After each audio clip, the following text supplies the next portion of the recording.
These few examples may suffice to show what kind of spirit animated these movements.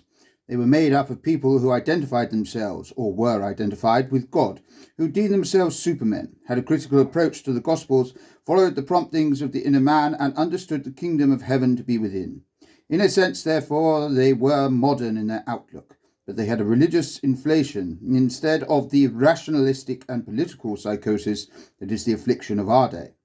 We ought not to impute these extremist ideas to Joachim, even though he took part in that great movement of the spirit and was one of its outstanding figures.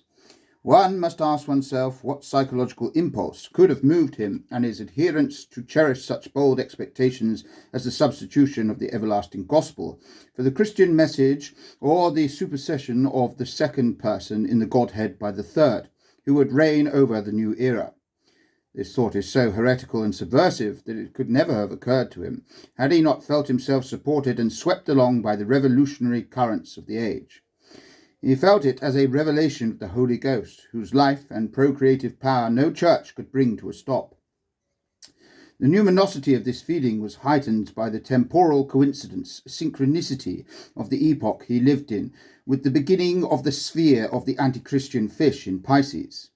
In consequence, one might feel tempted to regard the Holy Ghost movement and Joachim's central ideas as a direct expression of the anti-Christian psychology that was then dawning.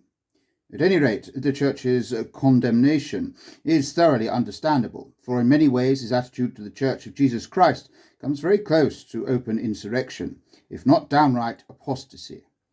But if we allow some credence to the conviction of these innovators that they were moved by the Holy Ghost, then an other interpretation becomes not only possible, but even probable.